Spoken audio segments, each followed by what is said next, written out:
안녕하세요. 코비 리서치 센터 RA 최은영입니다. 금일부터 오리지널 리포트 발간과 함께 간단히 리포트 소개를 드리려는 영상을 제작하였습니다. 오늘부터 첫 회 한번 시작해 보려고 합니다. 2월 11일자로 코비 리서치 센터에서 오리지널 리포트를 발간하였습니다. 이번 리포트에서 다룬 비트코인 현물 기반 ETF 승인 시점을 중심으로 이야기를 해보려고 합니다. 비트코인 현물 기반 ETF가 중요한 이유는 크게 두 가지입니다. 첫 번째로 선물 기반 ETF의 높은 비용 문제 때문입니다. 통상 선물 기반 ETF는 보유 선물의 만기 날짜가 가까워지면 다음 월물로 갈아타는 롤오버를 합니다. 이때 만기 날짜가 아직 남아있는 선물이 만기가 가까운 선물보다 가격이 높은 현상을 콘탱고라고 합니다. 이 콘탱고 때는 관련 비용이 커질 수밖에 없는데, 특히 비트코인 선물의 경우 구조적으로 말씀드렸던 콘탱고 상황이 대부분이기 때문에 손실이 커질 수밖에 없습니다. 따라서 장기 투자자들에게는 선물 기반 ETF가 비효율적이라고 할 수 있습니다. 두 번째 이유는 현물 기반 ETF가 출시됐을 때 시장에 대한 영향력이 클 것이기 때문입니다. 작년 10월 비트코인 가격 상승의 주된 원인 중 하나가 선물 기반 ETF의 출시였다는 점을 감안을 하면 현물 기반 ETF가 출시되었을 때 시장에 대한 영향력은 더욱 커질 것이라고 전망합니다. 비트코인 현물 ETF가 출시되었을 때 가격 상승의 정도를 구체적으로 다룬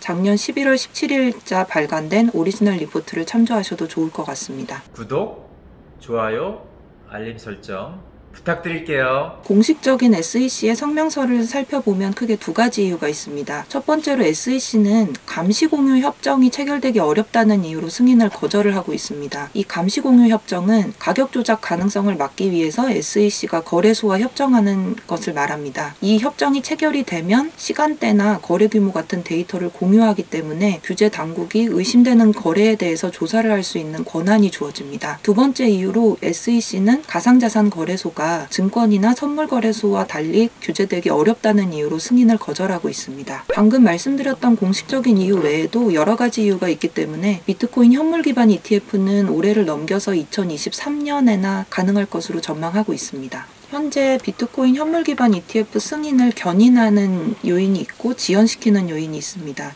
먼저 견인하는 이유부터 말씀을 드리겠습니다. 크게 두 가지인데, 첫째는 대중의 요구입니다. 비트코인 현물 기반 ETF 승인을 바라는 대중들의 요구를 반영해서 미국 정치권 반응도 현물 기반 ETF 승인에 대해서 우호적인 편입니다. 최근 계속 기각되고 있는 비트코인 현물 기반 승인권에 대해서 데런 소토나 톰 에머 같은 미 연방 하원 의원들은 서한을 보내서 왜 선물 기반 ETF는 승인하면서 현물 기반 ETF는 승인하지 않는지에 대해서 강하게 질의하였습니다. 두 번째는 수탁업 진출 가능성 때문입니다. 일각에서는 전통적인 금융자산을 수탁해온 전통적인 금융기관이 수탁업 진출이 가시화되어야만 비트코인 현물 기반 ETF 승인이 가능하다는 의견을 내놓고 있습니다. 현재 가상자산 수탁업은 주로 코인베이스 트러스트 같은 신생기업이 주도를 하고 있고, 전통적인 금융기관은 유의미한 규모의 자산을 위탁하고 있지 않습니다. 이를 반영해서 게리 갠슬러 의장 같은 경우도 전통적인 금융기관의 수탁업 진출 가능성에 대해서 시사를 한 바 있습니다. 따라서 현물 기반 ETF 설계 시에 이러한 전통적인 금융기관이 수탁업체로서 진출을 하게 되면 시일은 걸리겠지만 현물 기반 ETF 승인을 견인하는 요인으로 작용할 것이라고 생각합니다. 지연 요인은 크게 세 가지입니다. 첫 번째로 말씀드렸던 공식적인 거절 이유인 감시공유 협정이라든가 가상자산 거래소의 규제 가능성과 같은 SEC가 언급한 공식적인 요인들이 해소될 타이밍이 불확실하다는 것입니다. 이에 대한 선례를 살펴보자면 2013년 SEC가 승인한 구리 ETF 선례를 살펴보는 것이 중요합니다. 왜냐하면 SEC가 구리 ETF를 승인하기까지의 과정이 현재 비트코인 ETF가 직면한 상황과 매우 유사하기 때문입니다. 2010년 신고돼서 2012년 최종 승인된 2012년 말에 최종 승인된 구리 ETF 같은 경우도 말씀드렸던 감시 공유 협정이 ETF 승인에 매우 중요한 역할을 했던 것을 알 수 있었습니다. 하지만 해당 승인 과정만 2년 넘게 걸렸다는 점을 생각을 해보면 비트코인 ETF도 공식적인 이유들이 해소될 타이밍이 매우 오래 걸릴 것이라고 생각하고 있습니다. 두 번째 이유는 발행자 증명 부담입니다. 캐나다 같은 경우 현물 기반 ETF 승인 과정 중에 해당 상품이 왜 필요한지를 OSC가 증명을 해야 하지만 미국의 경우 이 책임이 발행사에게 있기 때문에 캐나다와 대비했을 때 현물 기반 ETF의 승인 과정은 상대적으로 시일이 더 걸릴 것이라고 생각하고 있습니다. 마지막으로는 법규 적용 입장 차이도 해당 ETF 승인을 지연시키는 요인이라고 할 수 있습니다. 기존 거절 사례를 살펴보면 SEC는 현물 ETF 같은 경우 선물 기반과 달리 현물 기반 ETF는 증권거래법을 따라야 한다고 주장하고 있습니다. 반면에 발행사의 경우는 선물 ETF와 마찬가지로 현물 기반 ETF도 증권거래법과 투자회사법을 동일하게 적용해야 한다고 주장을 하고 있기 때문에 두 법규에 관한 입장 차이가 견고한지라 해당 요인도 현물 기반 ETF 승인을 지연시키는 요인으로 작용할 것이라고 생각합니다. 지금까지 말씀드렸던 원인 때문에 현물 기반 ETF가 올해 안에 이루어질 가능성은 낮다는 것이 이번 리포트의 핵심이라고 할 수 있습니다. 지금까지 코빗 리서치 센터 RA 최윤영이었고요. 앞으로 다른 오리지널 리포트가 발간될 때마다